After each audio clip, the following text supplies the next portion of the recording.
dikatakan wa idza sa'alaka 'ibadi 'anni fa inni qarib. Dan jika hambaku itu meminta kepadaku, maka ketahuilah sesungguhnya aku ini dekat. Ujibu da'watad da'i idza da'an. Pasti saya akan mengabulkan orang yang sering-sering berdoa ketika dia berdoa. Jadi ad-da'i, orang yang berdoa, ini artinya adalah orang yang memang sering-sering berdoa.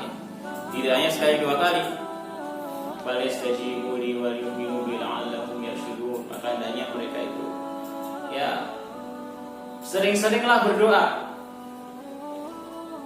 dan kuatkanlah keyakinannya. Maksudnya kuatkanlah keyakinan agar doa itu dikabulkan. Allahumma yarshudun. Dan Allah Subhanahu wa taala menjanjikan bahwa setiap doa, semua doa itu pasti dikabulkan. Ya, jadi kita harus yakin. Jadi Rasulullah mengatakan, berdoalah kalian kepada Allah dan kalian yakin dengan ijabah atau yakin dengan pengkabulan itu. Ya, gitu ya. Jadi ketika kita berdoa, ini nggak ada gunanya kalau tidak ada keyakinan bahwa doa itu akan dikabulkan. Maka kita harus berdoa dan kita yakin dikabulkan. Ya, tidak boleh tergesa-gesa dalam berdoa. Jadi Rasulullah mengatakan, semua doa hambaku akan diterima oleh Allah kecuali doanya orang yang tergesa-gesa. Maka para sahabat pada bertanya, ya Rasulullah, yang dimaksud dengan istijal atau tergesa-gesa dalam berdoa itu seperti apa? Rasulullah menjelaskan, tergesa-gesa dalam berdoa itu artinya adalah dia sudah berdoa kemudian mengatakan, saya sudah berdoa tetapi belum dikabulkan. Ini adalah sesuatu atau kata yang harus dijauhi oleh orang yang berdoa. Gak boleh kita, saya sudah sering berdoa kok belum dikabulkan. Ini namanya tergesa-gesa. Kenapa? Karena doa itu pasti dikabulkan, meskipun pengkabulannya atau dikabulkannya doa itu ada beberapa jenis. Yang pertama, dikabulkan secara langsung. Secara langsung dikabulkan. Pernah nggak kira-kira kita berdoa itu langsung dikabulkan? Pasti pernah. Kalau kita sering berdoa, ya.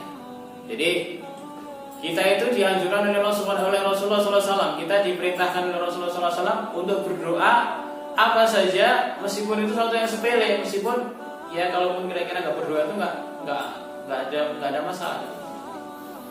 Jadi setiap hari kita mesti berdoa, ya, meskipun itu hanya sekedar sepele, meskipun hanya sekedar memencet tombol. Kita nggak doa pun tombol akan kepencet, ya. Tapi kita mesti berdoa. Makan, kita nggak berdoa pun akan kenyang juga, ya. Tapi kita ketika makan berdoa, Allahumma barik lana fi ma razaqtana wa qina adzabannar. Jadi ada doa, ya Allah, semoga makan ini dapat keberkahan, kenyang dulu, ya, gitu ya. Jadi kita berdoa ketika makan agar kenyang, langsung dikabulkan oleh Allah Subhanahu wa taala. Langsung. Jadi makan, ya udah kenyang, ya gitu. Kemudian dikatakan, ya kita nggak berdoa kan juga nggak apa-apa, kenyang juga. Iya kenyang juga, tapi beda. Jadi ada doa yang langsung dikabulkan oleh Allah Subhanahu wa taala. Dan doanya orang-orang yang sering berdoa, orang-orang yang sangat mengharap Allah Subhanahu wa taala, meskipun yang hal yang kecil berdoa akan dikabulkan oleh Allah Subhanahu wa taala. Maka Rasulullah SAW itu mengajarkan doa, ya, kalau dalam surat doa istikharah itu Rasulullah SAW mengajarkan doa istikharah seperti mengajarkan ayat-ayat Al-Quran. Jadi sangat sering sekali.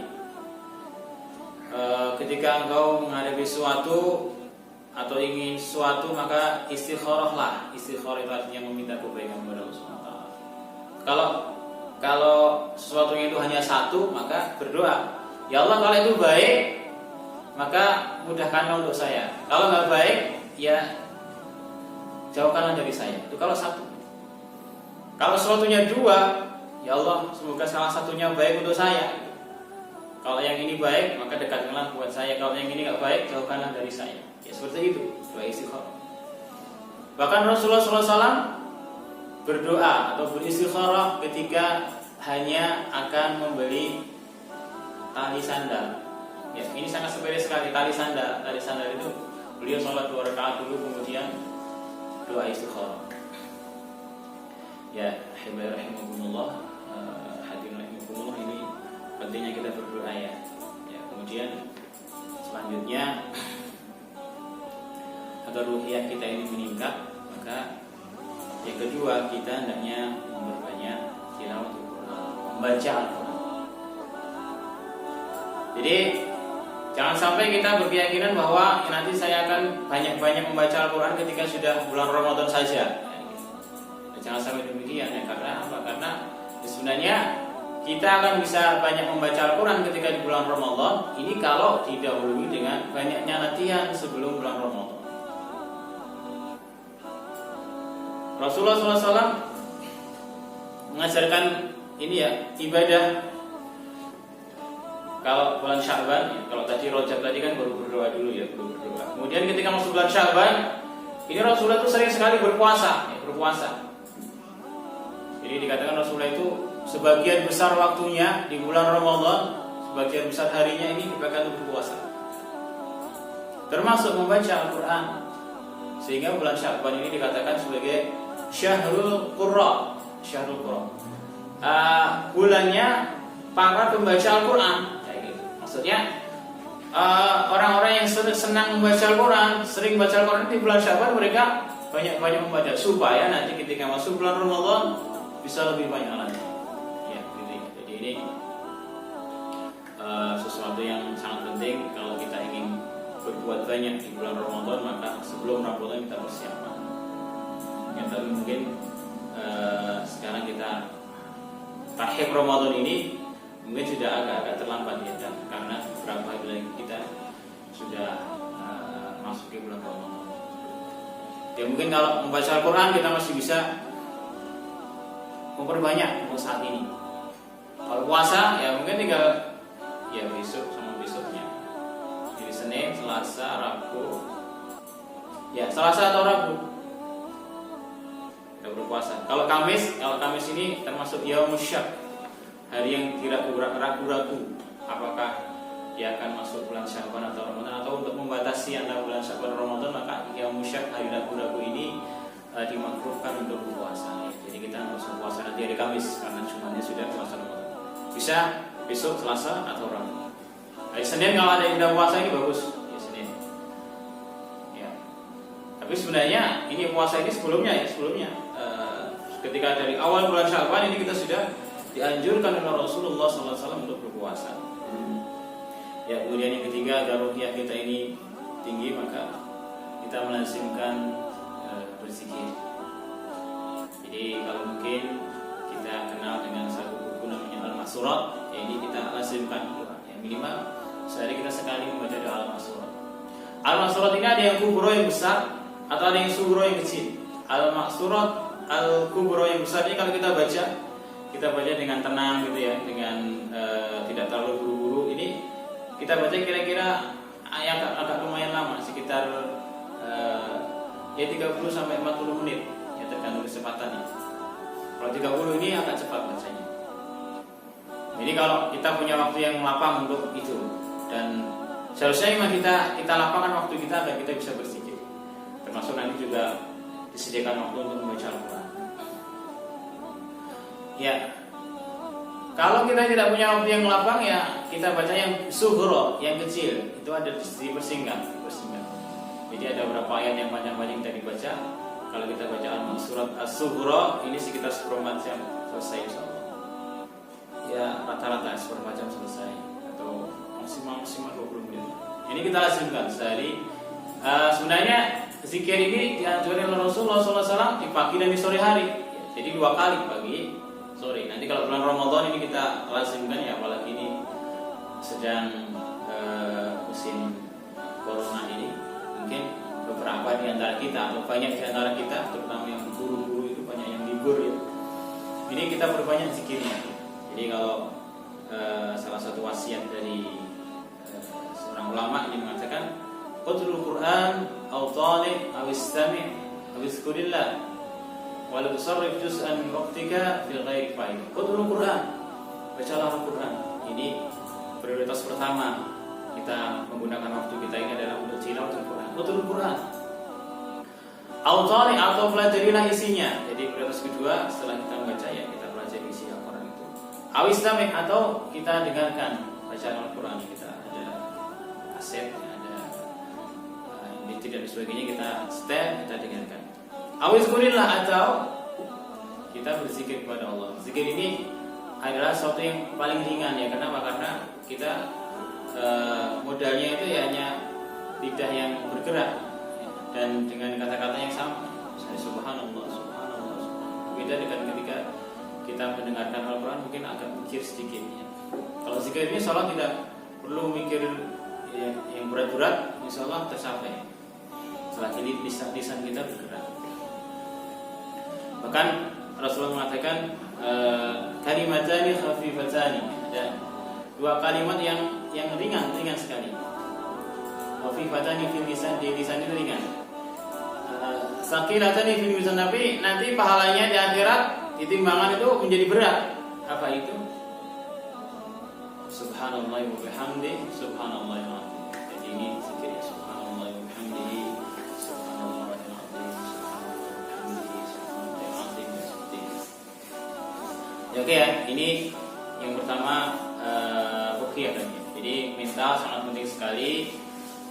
Sebagaimana mungkin dikatakan orang yang mentalnya sudah siap berarti dia sudah menyelesaikan setengah pertandingan. Kalau mental kita siap, maka kita ya sama saja kita itu menyelesaikan setengah pertandingan dari bulan puasa ini. Apa bukti mental kita siap? Ya tadi kita sudah persiapan di bulan Syaban, kita sudah berdoa, kita sudah berbanyak tilawatul Quran, kita sudah berbanyak puasa. Ini berarti kita sudah siap dan kita sudah menyelesaikan setengah dari bulan Ramadan. Ya oke, kemudian selanjutnya persiapan yang perlu kita lakukan adalah persiapan secara fisik. Bagaimana kita mempersiapkan fisik kita? Insya Allah kita lebih paham untuk persiapan fisik. Tapi ini yang ingin saya sampaikan, ini bukan hanya sekedar wacana ya. Kalau wacana banyak, kita bisa buka di internet banyak bagaimana tips-tips untuk menjaga kesehatan. Gitu. Tapi ternyata banyak di antara kita yang kurang menjaga kesehatan, ya gitu ya. Misalnya pertama, makan makanan yang bergizi, yang halal, thayyiban. Halal ya halal, tetapi thayyib ini banyak orang yang melalaikan. Yang penting enak kan gitu. Apakah thayyib atau tidak? Misalnya enggak thayyib, enak ya. Makan yang banyak zat kimia. Minum-minuman yang banyak zat kimianya, macam-macam itu. Makan gorengan-gorengan yang terlalu banyak. Ini juga makanan yang tidak thayyib, bahkan tidak bergizi, kayak gitu ya. Jadi kalau orang Indonesia ini apa ya, kebiasaannya itu bisa jadi makan nasi lauknya juga nasi, kayak gitu ya. Di nasi digoreng itu jadi apa itu ya, yang makanan kriuk-kriuk itu, kerupuk ya. Kerupuk itu juga halalnya halal ya, tapi thayyib atau tidaknya ya tentu dia sebenarnya tidak thayyib. Jadi mohon maaf, ini bukan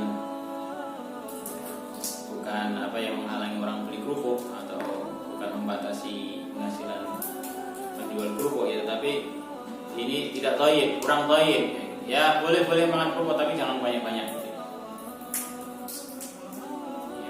Kasih pilihan yang lain, buah-buahan, ya, sayur-sayuran yang segar dan sebagainya. Ini adalah makanan yang thayyib. Ya, kemudian yang kedua, olahraga yang cukup. Ya, ternyata ini banyak di antara kita yang untuk olahraga itu merasa berat, merasa tidak punya waktu untuk berolahraga, sehingga ya tubuhnya jadi lemah gitu ya. Karena sebenarnya tubuh kita ini perlu digerakkan, perlu olahraga. Bahkan kaki kita ini sebenarnya perlu digerakkan setiap hari minimal itu 5.000 langkah. Ya, kanan 2.500, kiri 2.500, ya seperti itu. 2000 langkah setiap hari. Jadi kita hendaknya ya kalau langkah-langkah biasa nggak cukup tuh 5000. Kita harus jalan-jalan yang minimal setengah jam dalam sehari. Setiap hari, jangan hanya seminggu sekali atau bahkan sebulan sekali. Mungkin kita buat program untuk kelompok-kelompok kajian, untuk kelompok-kelompok belajar, kita olahraga bareng sebulan sekali. Ya ini bukan program kemudian setelah itu kita selesai, tapi ini hanya program untuk motivasi saja. Karena pada dasarnya olahraga itu ya setiap hari gitu ya, setiap hari. Atau minim sekali ya seminggu, sepekan itu ya 4 kali, 5 kali. Seminggu itu liburnya sekali.